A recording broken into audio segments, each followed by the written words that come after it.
program design of previous initiatives, such as Securing Water for Food Grand Challenge and the Powering Agriculture Energy Grand Challenge. The W4F is a joint international initiative of the German Federal Ministry for Economic Cooperation and Development, the European Union, the Ministry of Foreign Affairs of the Government of the Netherlands, the Norwegian Agency for Development Cooperation, and the Swedish International Development Cooperation, alongside the U.S. Agency for International Development. And this brings us to our next slide. On this slide, we have the results framework. This results framework is just a portion of the complete WE4F theory of change, which illustrates how WE4F hopes to achieve the 4 key areas of impact, which are the innovators sustainably scaling in their market, customers using products, services of the innovators, increased food production through effective water or energy usage throughout the food value chain, and increased income for innovation end users. All details related to this W4F on how it conducts the monitoring evaluation is in the W4F program M&E plan.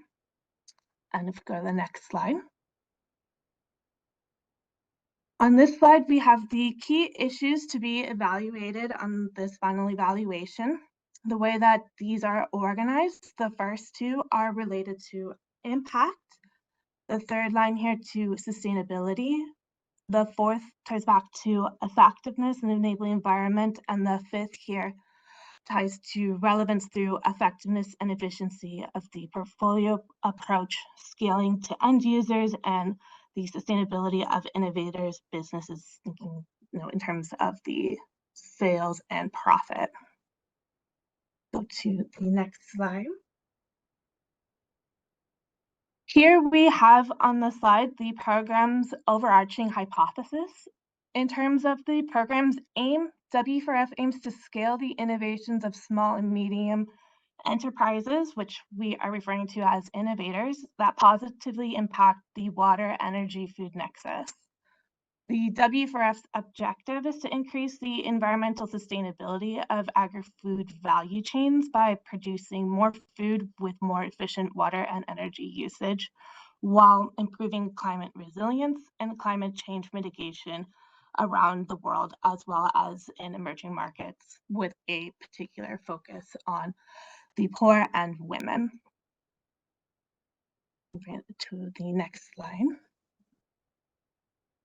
Here on this slide, we have a more high-level overview of our purpose and the evaluation scope.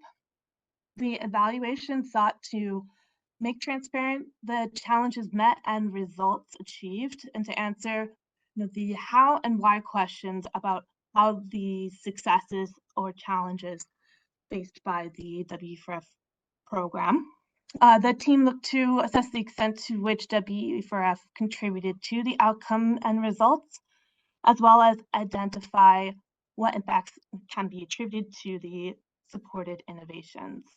The team focused on the USAID supported regional innovation hubs, also referred to here as the RIHs. And the regions that the team looked at were the South and Southeast Asia regional innovation hubs, the Middle East and North Africa, and the Southern and Central Africa regional innovation hubs.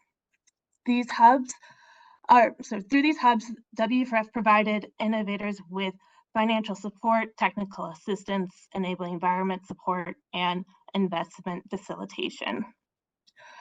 We note here that the GIZ-supported regional innovation hubs were evaluated separately. They had their own external evaluation team, or their external evaluator team and our evaluation team worked together to produce a joint executive summary, which can be found in the annex of our final evaluation report. Next slide, thanks. On this slide, we detailed our approach. We implemented a pseudo-performance impact evaluation. The report is also organized along the Organization of Economic Cooperation and Development Assistance Committee, the OECD DAC evaluation criteria. Go to the next slide here. And then in terms of our sample universe, with the nexus approach to the evaluation, we developed a representative sample. In selecting the innovations, we stratified the universe of innovators by the geographic region, the round they were in, status, focus type, and number of innovations per each country. In conclusion, for the final evaluation, the team looked at the 72 innovations that reported finalized results and were represented in the W4F administration data from October 2023. In total, W4F currently supports 88 innovations. In looking at the selection criteria, the bulleted here are the different aspects that were mentioned in the previous slide of the region, the type of round, status, and the innovation type, whether or not they were water, food, energy, food, or both. In terms of the qualitative and quantitative data, the team looked at the administrative data that W4F gathered, as well as the surveys the team implemented and conducted with the end users and innovators, and KIIs done with the regional innovation hubs, the donors, and the innovators themselves. I will now pass the presentation on to our team member, Stephanie Monchi. All right, thank you, Addie. And so now we're going to review some of the key findings, takeaways, and recommendations organized by the OEC DAC criteria and the key issues to be evaluated that you saw on the previous slides. Starting with findings around relevance. So due in part to WE4F's intentional selection of localized innovators, the innovations are highly relevant and compatible with the program's intended impacts on the water, energy, food nexus, and on end users' needs, including those at the base of the pyramid and women. Overall, end users report a high level of satisfaction with the innovations, and key needs regarding improved water efficiency, energy efficiency, and food production are being met. This can be attributed to WE4F's nexus approach, which is well suited to addressing the intersecting nature of challenges in the agri-food value chain, creating cross-linking impacts. Since the innovations are locally owned, their relevance to the needs of end users is strengthened by innovators' local knowledge and high flexibility to meet local demand. Additionally, the innovation's relevance is demonstrated by their ability to meet the needs of those at the base of the pyramid, who also make up the majority of their customer base. Next slide. This can be seen in the innovation's significant contributions to poverty alleviation, gender equality, sustainable development goals, and increased crop yields, the latter of which occurred at a greater scale than the food production impact reported by end users at comparatively higher income levels. WE4F further bolstered its base of the pyramid impact by improving the financial accessibility of its innovations, which included collaboration with local microfinance institutions, cooperatives, and collective ownership initiatives. While WE4F has exceeded its targeted BOP impact, and 87% of innovation end users were base of the pyramid, BOP needs were met unevenly across its regions. The lowest representation of BOP end users was found in MENA at 45%. Similarly, WE4F has successfully met the needs of women overall, but has done so to a varying extent across its areas of operation. Women accounted for approximately 38% of innovators' customer base and reported benefiting from the innovations.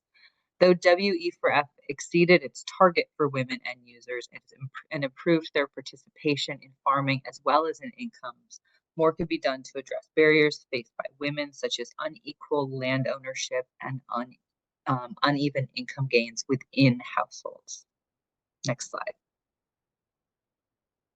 So for the coherence criteria, WE4F innovations broadly align with and contribute to a wide range of Sustainable Development Goals, including food security, gender equality, environmental sustainability, poverty reduction, climate action, and clean energy access. WE4F exhibits a high level of internal coherence around the common reference point of those Sustainable Development Goals and demonstrates effective cooperation between the funding partners and the Secretariat on program design and strategy. So internal coherence among the funding partners, the Secretariat, the USAID Secretariat, and the regional innovation hubs is reflected in the selection of innovations that are well aligned with the WE4F mission and related Sustainable Development Goals. However, there were some missed opportunities to link innovators with relevant local policies and initiatives. WE4F has made improvements since the midterm report in support for the enabling environment and meeting the needs of marginalized groups, as demonstrated by the enabling environment support, which has helped to establish and strengthen norms for women's participation at the end user and innovator levels, particularly by improving access to banking systems, which was identified as a critical barrier. Innovation's alignment with poverty reduction and gender equality Sustainable Development Goals has also been strengthened by gender technical assistance and investment facilitation activities, which have improved innovation access for marginalized groups. Next slide. However, this alignment does not guarantee effective coordination with national policies to achieve the Sustainable Development Goals and requires explicit efforts. Unfortunately, WE4F operates parallel to country programs at times, which are designed to meet these Sustainable Development Goals, posing some coordination challenges as aligning program activities is not prioritized and becomes more complicated. Unfortunately, while innovators highlighted untapped opportunities to strengthen partnerships with local political bodies, founding partners reported persistent challenges in improving the enabling environment at the national level. Next slide. So the organizational, according to the effectiveness OECD DAC criteria, so the organizational capacity support provided to innovators through technical assistance, investment facilitation, and enabling environment has been effective in scaling innovations, which positively impact the water, energy, food nexus, though a ceiling remains for scaling innovators to the very highest level. Innovators reported high levels of satisfaction with technical assistance support and deemed technical assistance from WE4F as effective in improving organizational capacity as well as their profitability. Additionally, technical assistance support improved innovators' capacity to target underrepresented groups in the nexus, such as women and the base of the pyramid, demonstrated by the strong representation of women among innovation end users, which exceeded WE4F's target. Innovators reported high levels of satisfaction with technical assistance report and valued it for its flexibility and effectiveness in improving organizational capacity, as well as M&E and financial reporting, which they identified as contributing to both their time within the WE4F as well as in processing additional applications for support outside of this program. Let's see. Okay, so WE4F investment facilitation support was effective in improving innovator capacity to mobilize investment well beyond program targets, and did so by creating partnerships with local finance institutions, which increased innovators' access to financing. Innovative financing instruments were created with suitable partners, introduced through investment facilitation, and were often hybrid, equity and loans, resulting in additional funding at multiples of WE4F grants. Responses from innovators and those involved in the WE4F program regarding public-private partnerships were limited, with some innovators unaware of this approach and others yet to incorporate it into their partnering and financial strategies. Next slide. Technical assistance investment facilitation and enabling environment support has been effective in scaling WE4F innovations, which positively impact the water, energy, food nexus, though a ceiling remains for scaling innovations to the highest level, as we mentioned before. Innovators reported high levels of satisfaction with the technical assistance support, effective in improving organizational capacity and profitability. Across all of the regional innovation hubs and cohorts of innovators, the share of innovators who have scaled with profit is now double the rate found during the midterm report, and 75% of innovators who achieved scaling with profit did so at or after year one. Enabling environment support was identified as effective by innovators. That support, when asked through a biannual survey, scored an average of 7.4 out of 10 on a scale of 1 to 10, with 10 being the highest, and also contributed to scaling by providing innovator support, such as facilitating regional partnerships, supporting licensing requirements, navigating regulatory landscapes in countries, and forming MOUs, which resulted in new end-user microfinancing mechanism. However, challenges still remain beyond the scope of the EE support provided. One example of enabling environment support provided by a regional innovation hub was 2 regional MOUs and the provision of technical assistance, which helped these organizations create custom microfinancing products for the WE4F nexus specifically.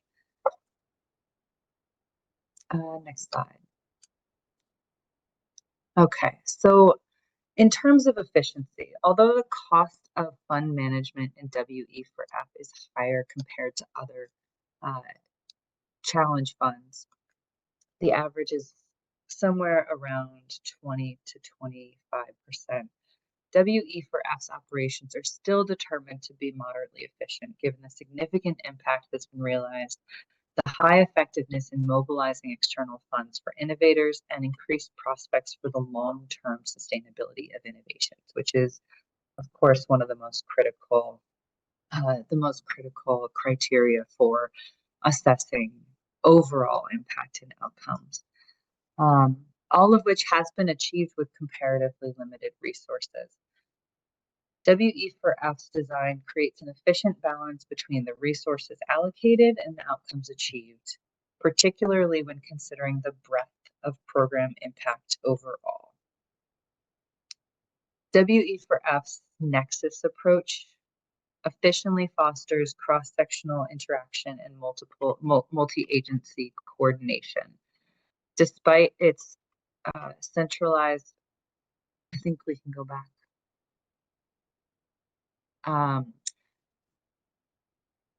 So WE4F's nexus approach efficiently fosters cross-sectional interaction and multi-agency coordination. Despite its decentralized structure, there are strong relationships between the Secretariat, regional innovation hubs, and the innovators who collaborate effectively in pursuit of these program goals.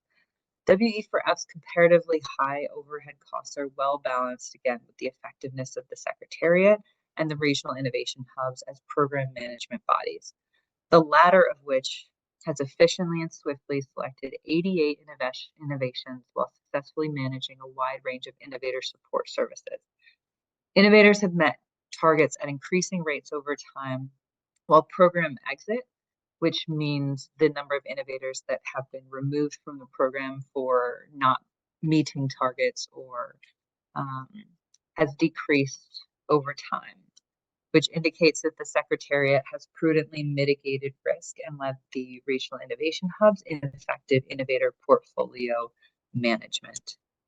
The Secretariat has also been effective in identifying and disseminating learnings throughout WE4F structure. The success of these management bodies is partly due to the wealth of monitoring, evaluation, and learning data and metrics used to inform program strategies and for internal decision-making.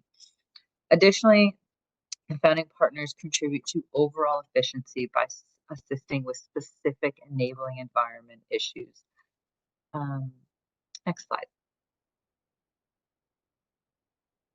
The innovators' level of effort in applying to the program and participation has evolved over time. So since the midterm report, innovators have reported higher satisfaction with support provided during the application process, as well as increased recognition of the value of monitoring, evaluation, and learning for their own management and accounting. However, resources for environmental planning and monitoring processes have not been used as efficiently as possible given the heavy burden they placed on innovators and the limited depth of their self-assessments regarding environmental sustainability itself. Innovators efficiently utilize resources to adapt products to local demand, leading to increased food production, income, and employment in agriculture. Despite WE4F's higher management costs, as we discussed before, and including those associated with the regional innovation hubs, the program efficiently uses a nexus approach to achieve impact across the agri-food value chain. WE4F's outcomes balance these costs, thereby justifying them according to the feedback received from founding partners. And now I am going to pass it over to Sarah to take us through the final two criteria and into our recommendations. Great. Thank you so much, Stephanie. So we're going to start and discussing impacts. It's important to note that we're going to discuss only high-level impacts today, as there are numerous questions for the evaluation that deal with impact and a number of indicators that provide insight into the impact of the innovations and the We4F program. The report goes into much more detail. It's also important to note that these numbers come from the administrative data from October 2023.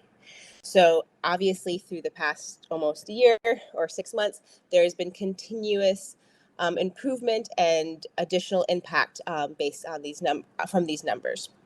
Regarding food, we have seen substantial impacts on food production with nearly 5.8 million tons of food produced. With the MENA region has been a significant contributor, and these gains have continued to grow over time as innovations are more widely adapted. These same results were not seen for food process, but there has been a big increase since the MTR, which only reported 1.2 million tons of food produced, and now we're at 5.8. Next slide. Regarding water, one of the standout achievements is the improvement in water efficiency, particularly evident in the increase of crop per drop. Despite higher food production, water consumption has not increased. The MENA region again has played a pivotal role, primarily due to its adoption of water-efficient technologies, such as precision irrigation, technologies like drip irrigation.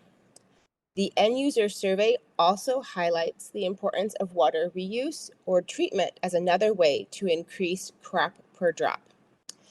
There is considerable evidence of increased water availability, water accessibility with use of the innovation, but this increases an associated concern such as the overuse of water resources and the impact on groundwater tables.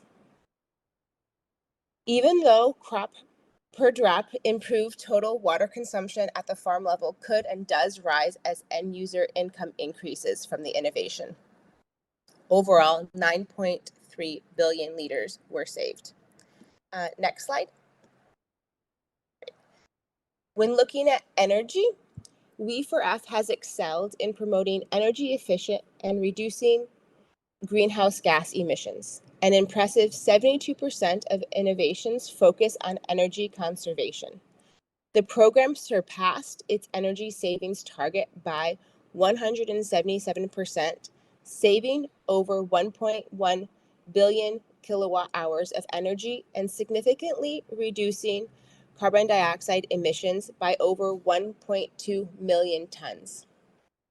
The survey from the evaluation finding highlights the dual role of innovations, serving both as a catalyst for changed practices and essential contributors to the continual improvement of agricultural yields over time.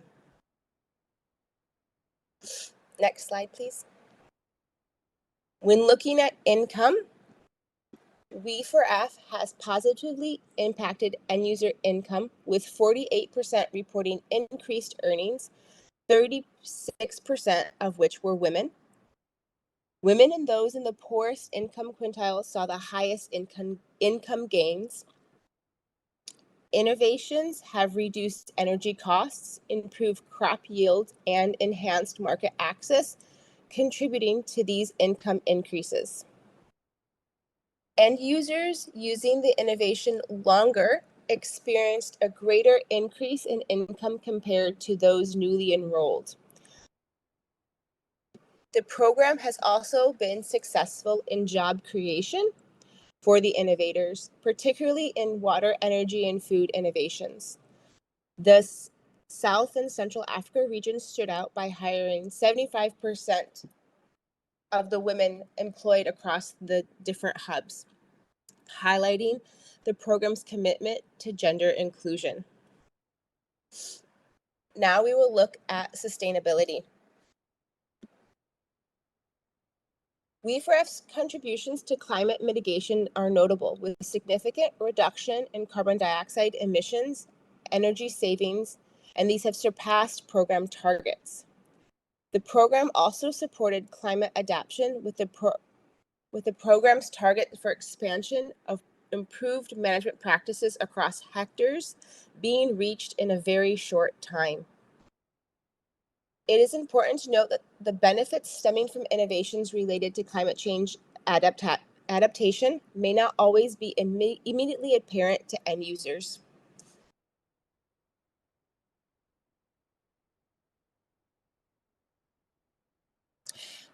Next slide, thank you. While there are no significant improvements in tracking of biodiversity data, We4F innovations have promoted environmental sustainability. Innovations have led to a reduction in water consumption by more than 9.3 billion liters and other positive impacts such as reduced pollution. And as part of the end user survey, end users did not report negative effects of the innovation on local natural resources.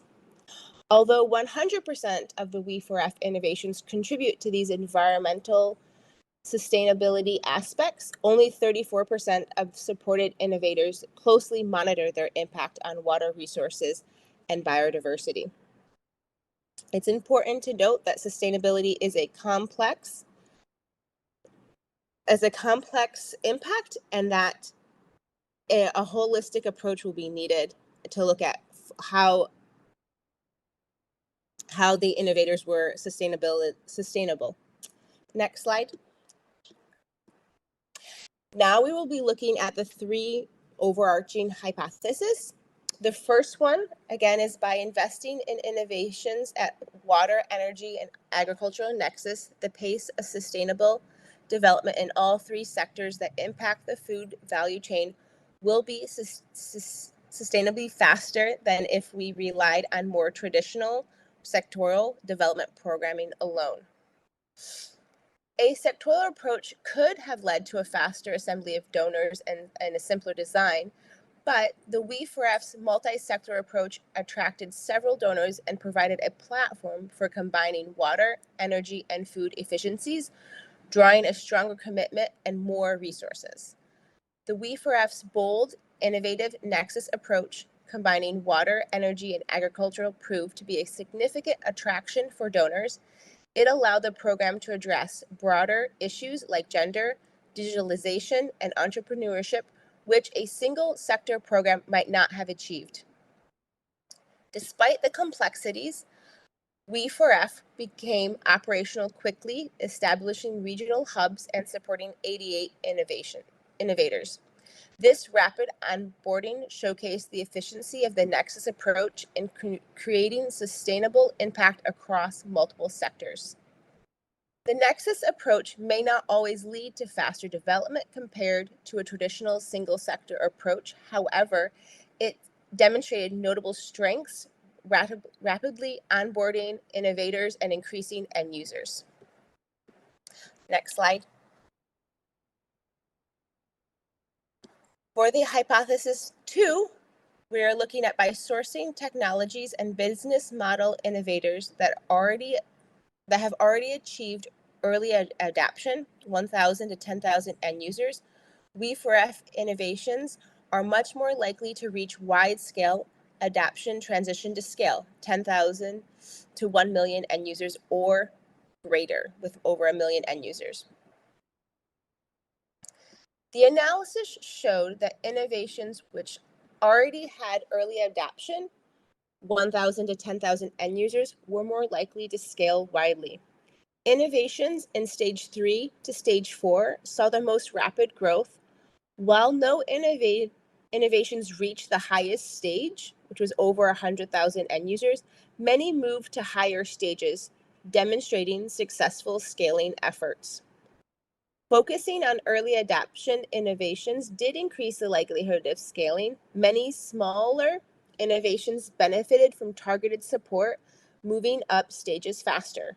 However, 2 ceilings were observed, one at 10,000 and one between 10,000 and 99,000 end users, suggesting areas for further support to achieve even higher scaling.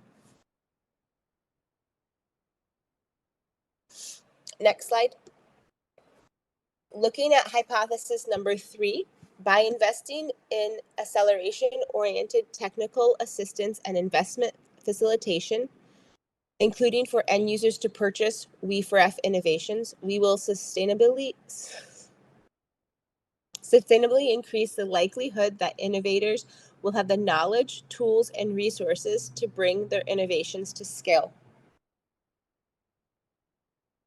Interviews with innovators highlighted that ad hoc support, specialized training courses, and assistance in grant proposals were particularly effective.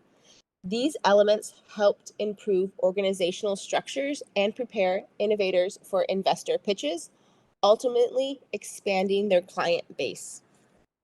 The nexus-based approach provided comprehensive technical assistance across multiple sectors, significantly enhancing innovators' capabilities. Innovators reported improved skill sets and appreciated the hands-on support, which facilitated upscaling and achieving targets.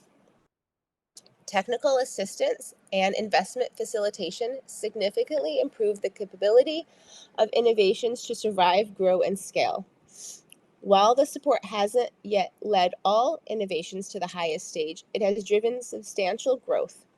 Continued focus on market analysis, networking, and funding streams will be crucial for further upscaling.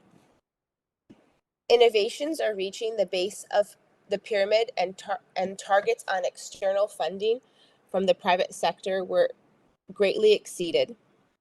Innovations are experiencing accelerated growth and scaling. The We4F Nexus approach, while complex, demonstrated effectiveness in attracting donors and rapidly scaling innovations. Next slide. Now we will discuss some of the recommendations from the final evaluation. These are some of the, again, more general, higher level recommendations. The report delves into recommendations for a majority of the evaluation questions. The recommendations are geared towards the next phase of programming. For relevance. Moving forward, we recommend establishing mechanisms for recurrent collection and incorporation of end-user feedback, enhancing inclusion and engagement with the innovators and base of pyramid end users will ensure that the program remains responsive to their needs. We also suggest establishing a target for the percentage of base of pyramid end users for effective progress tracking and outcome measurement. For coherence, to enhance coherence, we should align the efforts with sustainable development goals and local initiatives. Exploring multi-donor initiatives can help create larger programs with a comprehensive nexus approach. Next slide, please. For effectiveness, we need to scale financial mechanisms to meet the demand from the lowest income quintiles. implement targeted interventions to widen subsidy availability, while also ensuring equitable access for women and marginalized groups. Continuing flexible and responsive technical assistance is crucial. Additionally, innovators should produce sustainability plans to address specific barriers to achieving scale. While direct financial and technical support to small and medium enterprises should be expanded, specialized service providers with local market-specific knowledge should be further leveraged to build on the effectiveness of the WE4F's small and medium enterprise support activities. Regarding efficiency, maintaining a diversified portfolio approach will help spread investment risks. Maintain decentralized operations with hub support for close risk monitoring and locally led support. Simplifying administrative processes and providing focused support can enhance efficiency. It is also important to continue feedback loops to monitor innovator experiences and inform improvements. Next slide. When looking at impact, to improve impact, we're going to focus on innovative irrigation techniques, precision water control, recycling and waste management, and data-driven approaches to help improve water impact. Also addressing gender disparities in accessing energy-saving innovations by implementing targeted capacity building sessions and establishing partnerships with women-led organizations. Regarding sustainability, we want to implement a citizen science approach which can enhance data collection and improve the impact of innovations. Innovators should submit gender equality and social inclusion plans. We also need to establish comprehensive metrics to more effectively assess the impact of innovations on environmental sustainability, biodiversity, and natural resources, as sustainability is a complex topic and a holistic approach is needed. Overall, WE4F has made significant contributions to food production, water and energy efficiency, and increased end user incomes. Next slide. We want to take this time for a couple of acknowledgements, including our local evaluators who helped complete the evaluation and with data collection for innovator interviews and user surveys and user surveys in the different regions.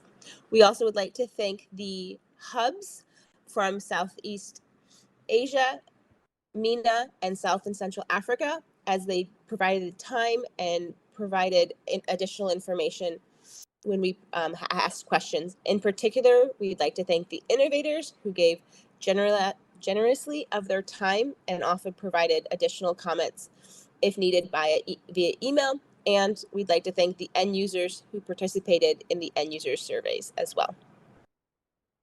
Next slide. So I believe we requested to have the questions included in the chat. So now we can look and see if there are any questions for now. Thank you very much. I have a question. It says, you mentioned the need to work with more local organizations for the enabling environment work. Can you give a few examples of when that didn't happen at the RIH level?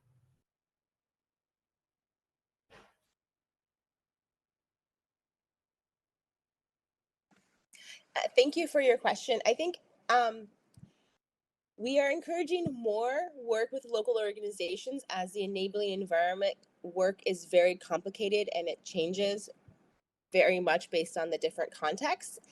It did happen, but it definitely, because of the enabling environment, there needs to be, is so complex and there's so many different barriers. We're stating that this needs to be built upon so that getting more local organizations involved in that process as well. And that way you can coordinate responses and share experiences as well. It's not saying that it never happened. It just says that there needs to be additional work in that regards.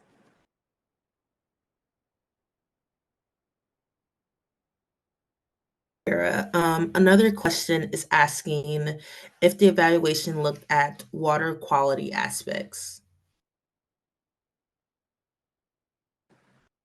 The evaluation did not look at water quality. We looked, during the evaluation, we had the end user surveys and we asked questions regarding observations in terms of impact and if there was negative impact on water, the water resources nearby, but no data was collected regarding water quality for the evaluation.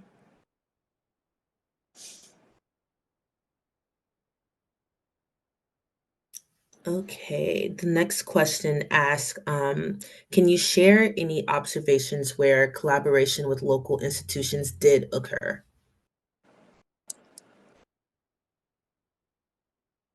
Stephanie, could you take that one?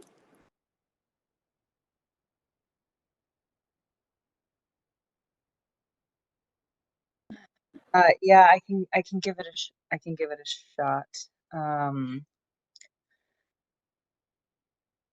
So I think we talked a little bit before during the investment facilitation and the enabling environment piece, but we just hit on the enabling environment. So maybe during the investment facilitation, there was a lot of collaboration and interaction with local microfinance institutions, local banking institutions. It really helped to facilitate that access to finance, access to credit piece, which we identified both as like a critical barrier to increasing women end users and women at the customer base, but also for innovators themselves. So that piece both helped end user access to access the innovations, but also the investment facilitation for innovators to increase and diversify their their funding situation beyond just WE4F, which also contributes to sustainability in the long term. Thank you, Stephanie. We have another question in the chat that asks,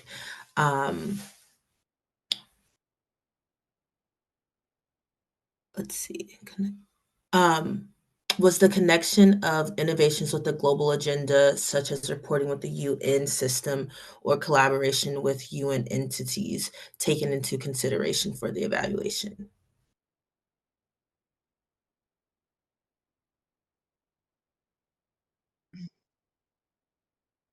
That's a good question. I'll jump in first, and then Sarah, if you have something to add.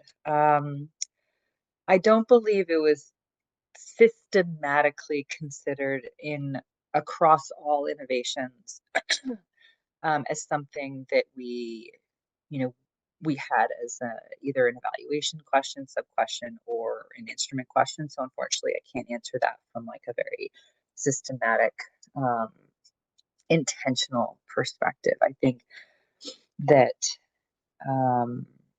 it was something that was identified through the course of data collection, maybe more anecdotally, but it wasn't something that we looked at in terms of collaboration with the UN entities beyond framing this, within the Sustainable Development Goals and looking at the extent to which WE4F through the Regional Innovation Hubs was coordinating with other donors or other entities in country, but at an innovation level. I'd say no.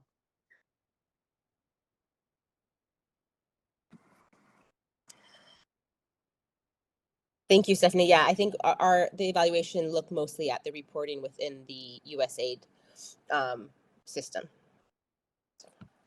Thank you. Alyssa, do you want to read the next question?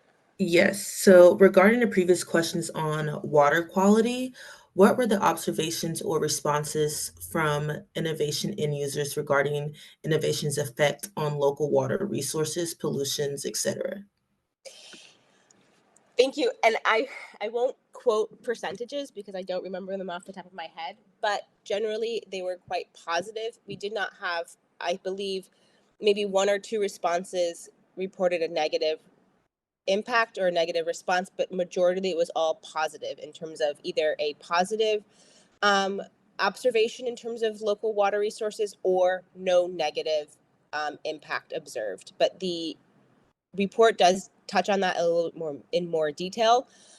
There are just so much information that was gathered, but yes, overall, negative impacts were not seen as a result of the innovation.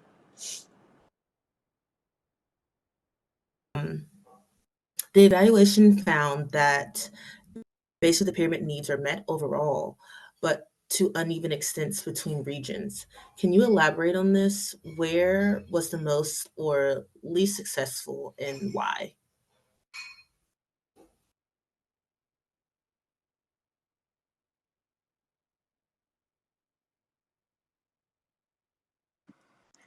Thank you. Yeah, so generally we have found the least percentage of BOP in women in the MENA region. And this could also be just due to less women working in the agricultural sector in the MENA region, and also due to there being larger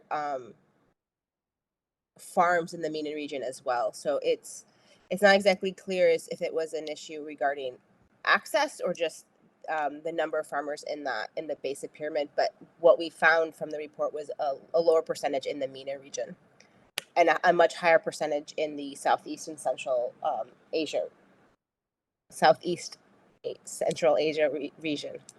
Excuse me, sorry.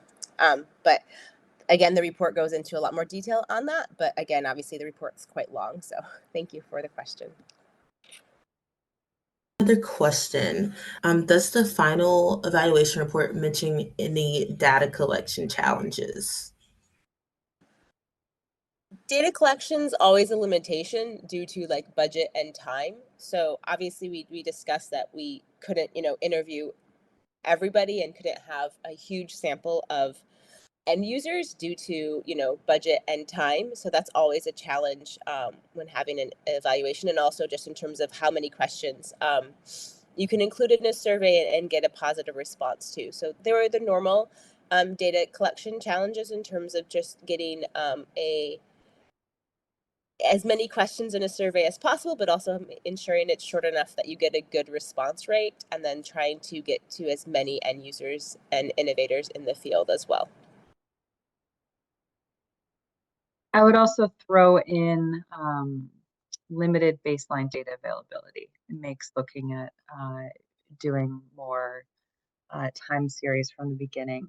We did a lot of comparison from the midterm report to the final evaluation, but for some of the questions that we were collecting data on specifically that hadn't been collected by WE4F itself, we had to use these 2 points in time.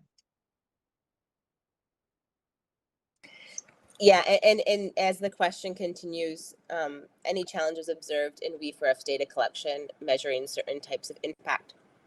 Obviously, with limited baseline, it's difficult to have a baseline and compare from before to after innovation use. Also, obviously, there's a lot of indicators, and WE4F needs to be very strategic in which indicators they're going to track, because we can't track everything.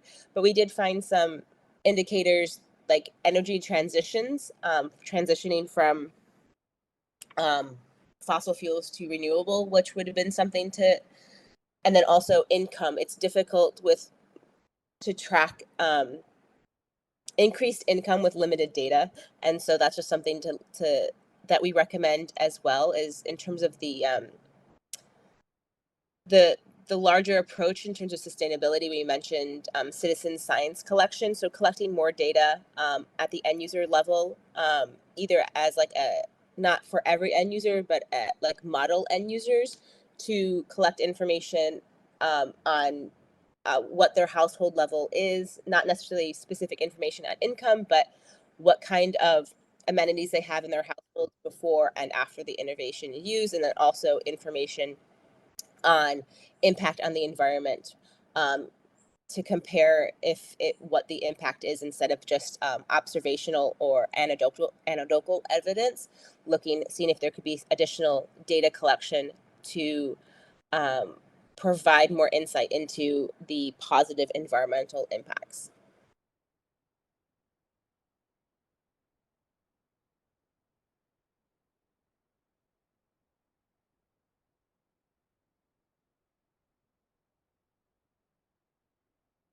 And we have a little bit more. You said the negative impacts were not seen in interventions, but sustainability criteria was lacking. Can you explain more if or how innovations did or did not include this informing or assisting the innovations?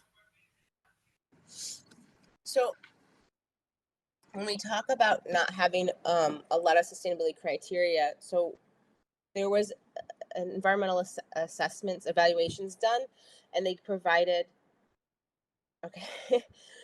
provided insight at the time of use of innovations, but does not necessarily look at the life cycle of the use of the innovation. So how it's produced and then how it's disposed of. So when we're talking about technology and innovations, the entire life cycle of a product needs to be looked at to fully understand if it's sustainable or not just at the point of use. So that's one thing that could be looked at in addition. So for example, disposal of solar panels or disposal of batteries impacts the overall sustainability, but was not really something that was looked at this time for the use of the innovation. Also, we're only looking at no negative impacts at this the site of use or at the time of use of the innovation. So we're not looking at longer term, and we're looking at a very short snapshot of the use. So for example, in terms of water usage, we're looking at possibly increasing accessibility of water, but over a longer period of time that could have a negative impact if we're pulling more water from the groundwater tables, but that information just isn't available at this time.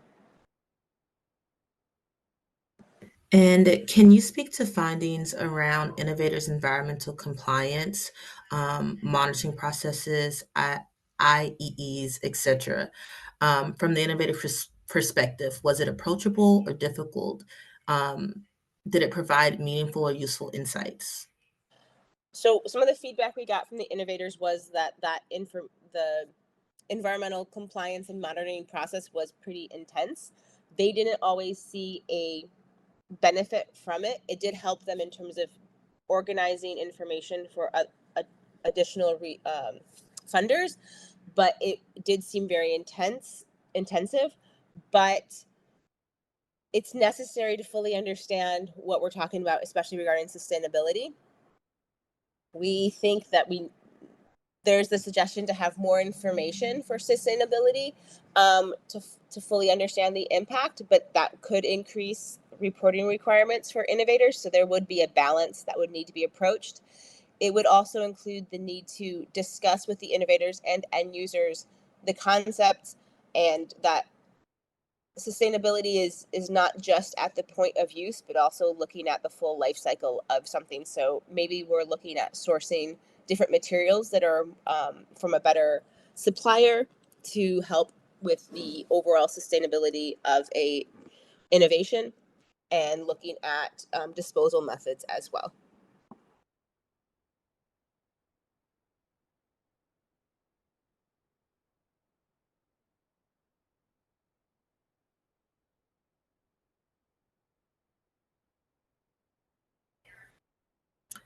Can you elaborate on findings regarding water impact? What type of innovations were most effective? Which regions as well?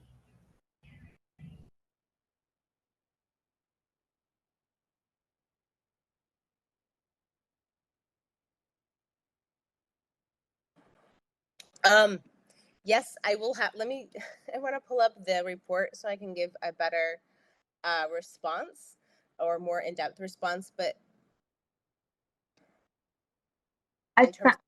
I'll take this to start because I think I was just looking at this earlier today, and then if you have anything to add. So a lot of the innovations that reported an increase in water efficiency primarily as a proxy for that impact, we're focused a lot on irrigation techniques, precision water control, recycling, waste management, and taking more data-driven approaches to the existing, use of water, or trying to improve water efficiency. So, I guess in terms of that question about the types of innovations, it was focused on irrigation, water control, recycling, waste management, and data-driven approaches to improving water efficiency. So I don't have a specific example off the top of my head of what an innovation focused on data-driven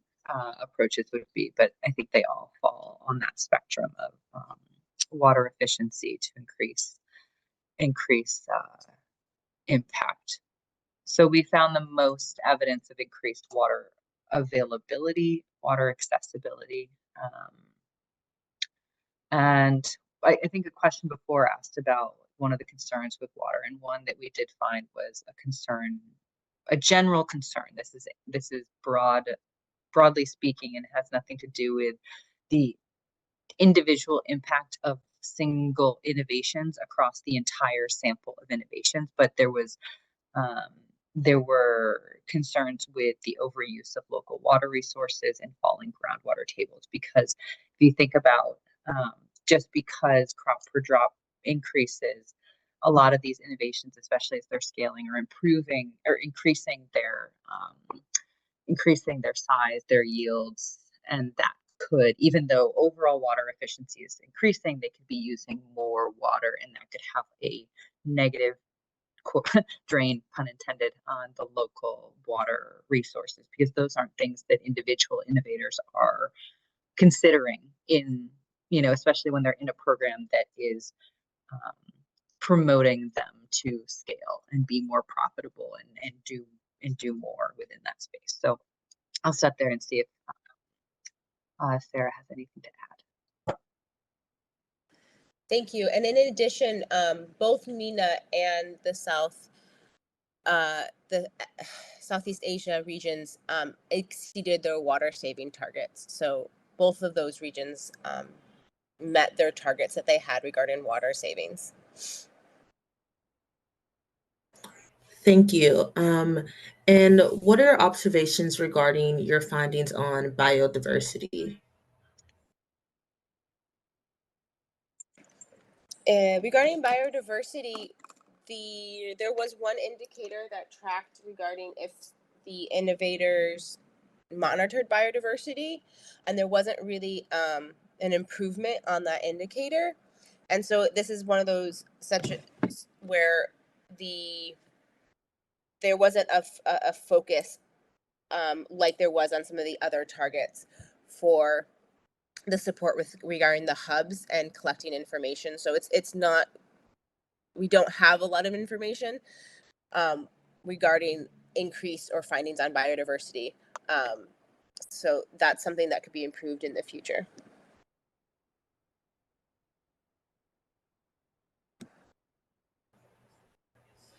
And can you elaborate on findings regarding GHG impact?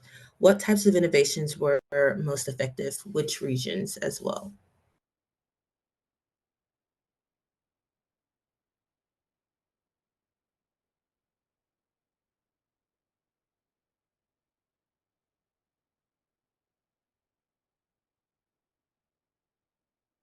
So when looking at greenhouse gas emissions, MENA exceeded their target. The Southeast Central Asia was close to meeting their target, and the South and Central Africa one hasn't met their target yet. But 75% of the emission savings came from water, energy, food innovators. So those were the ones that provided the most greenhouse gas emission savings. And this goes into more detail in the report, but also smallholder farmers contributed 2% to this indicator. So it shows a good representation of smallholder farmers, but with the majority of the greenhouse gas emissions coming from the MENA region. And I think it's important to note, we found that 63% of emission savings were coming from the second cohort of innovators who've been part of the program for a shorter duration. So it also has a potentially positive future impact if the trajectory continues. And 75%, I don't remember if Sarah said this because I was processing, but if 75% of the emission savings come from the water, energy, food innovators, innovators were focused around different kind of sub areas of the nexus, and the emissions savings came primarily from those innovators focused on water, energy, and food.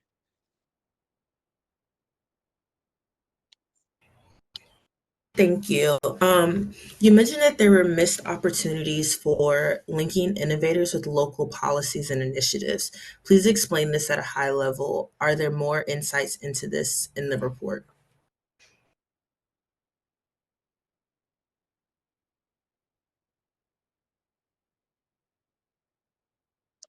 It's a good question. I think it gets very complex when we talk about this at an innovator level, because there's, at different points in time, there are different numbers of innovators, but let's just use a 72 from our sample. There's 72 different innovators operating in different geographic contexts or geographic sub-regions within a particular region that is that is supported by the regional innovation hub. I think in order for this question to be more effectively addressed, it would have to come from the donor side of things. So either the regional innovation hubs, focusing more on making that high level connection or linkage between innovators and by local, there's obviously different local levels of the local system too, whether it's at the community or national or subnational or regional or however a country delineates its systems. But we'd have to figure out what the appropriate kind of level of the system is for linking those innovators with local policies and initiatives. One of the things that in the report, I guess to get specific for a second, one of the recommendations that we make, and one of the things that I think would serve WE4F and future programs to focus on more, is to have innovators do more work on identifying very specific, with the support of WE4F, identifying the very specific enabling environment barriers to their very specific innovation, and having them think through that at the very beginning of the innovation rather than identifying barriers along the way, because it does have a big impact on whether or not an innovation will be sustainable or scalable. And I'm not saying that that's not done at all, but we identified that as like a critical facilitative or impeding factor. Sarah, I don't know if you have anything to add there, but we do talk about it more in the full report as well, which is not quite ready for public dissemination, but it will be in the short-term future.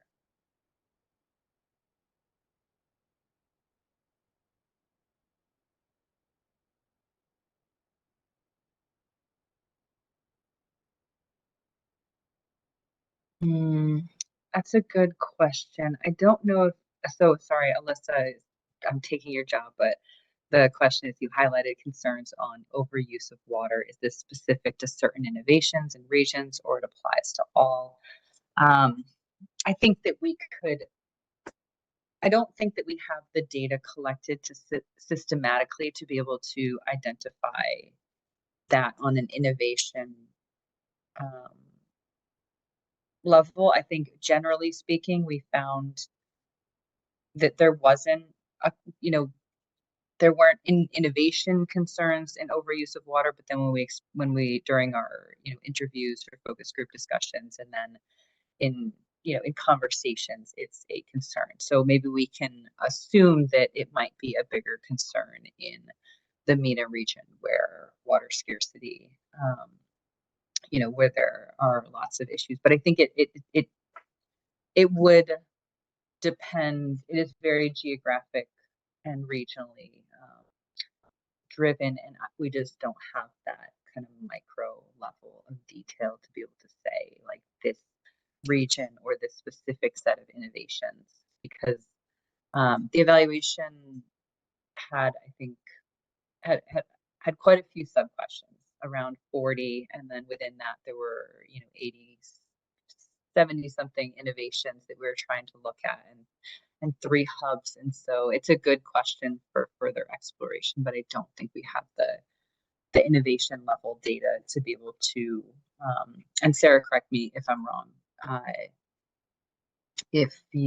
don't think we have that data specifically to be able to answer that question systematically.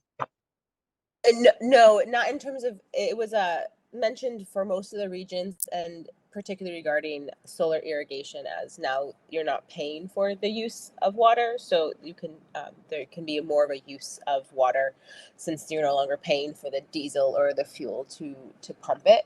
So that's where one of the more concerns is in terms of overuse of water. Yeah.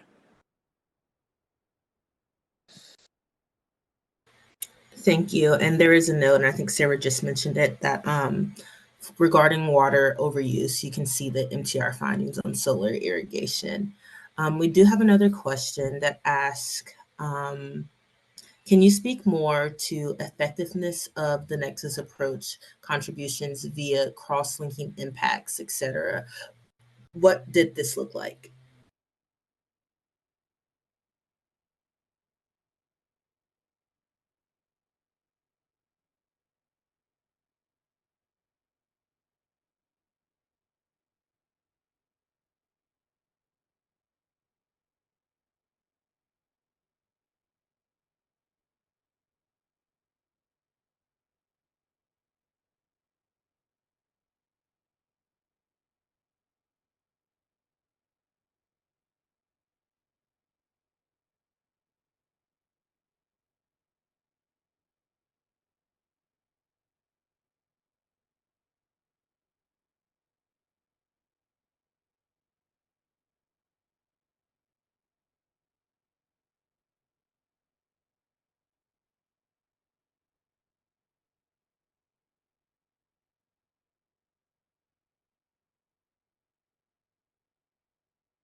We are contemplating. That's a great question. I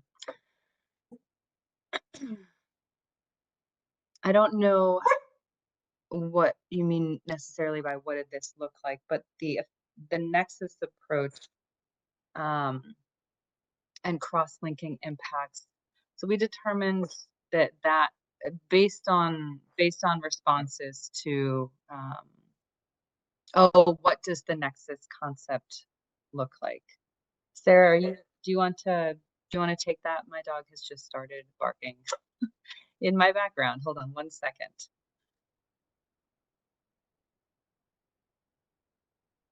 Sure, hold on, let me just pull it up so that I get it correct. 1 second.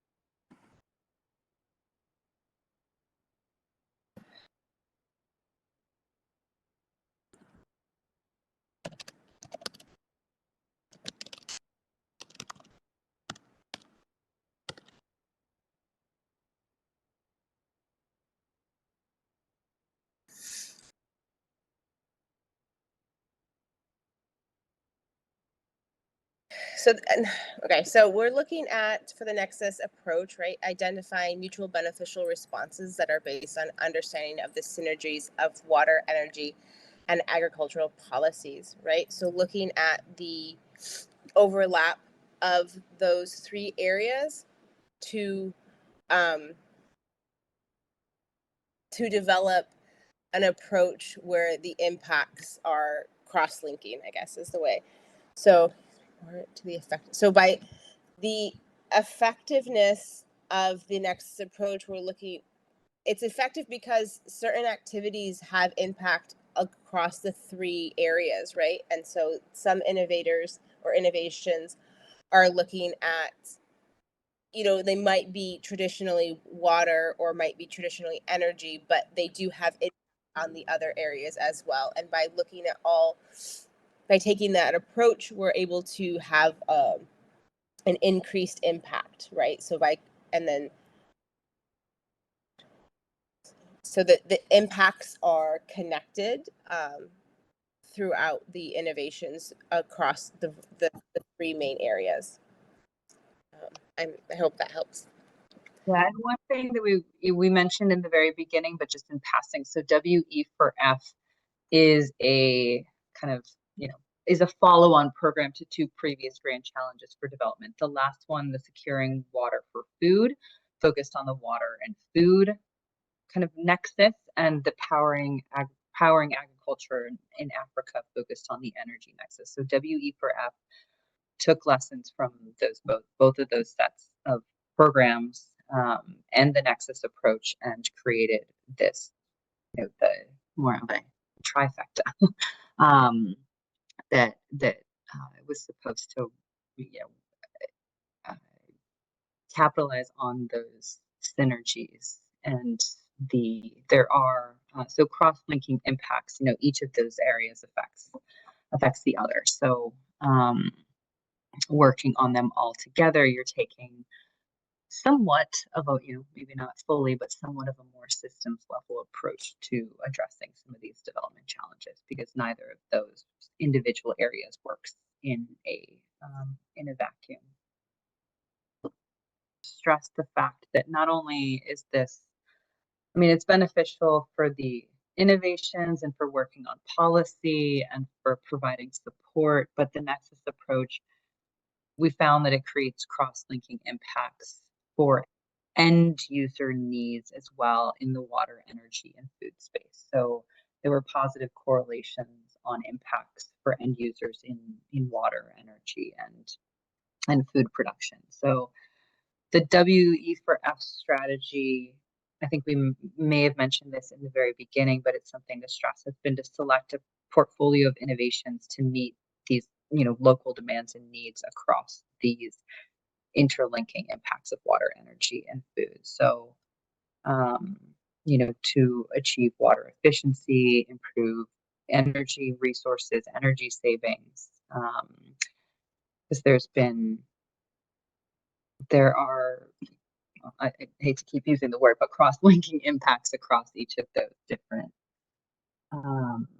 areas. Interviews, especially with the innovation hubs and innovators themselves, respondents regarded that WE4F strategy focus area, the nexus focus area, as highly relevant to their respective regions. We wanted to take time to thank each of you for joining today and taking time out of your morning or afternoon to be with us for this initial presentation of findings and recommendations for the final evaluation of the WE4F program. We really appreciate it. Again, and thank you to our USAID and WE4F colleagues here for facilitating this, hosting this, and getting us to this point. We appreciate it. Yeah, and look out for the final report. It is very long, but it is organized by specific topics, and I think if you have further questions, it should be really helpful.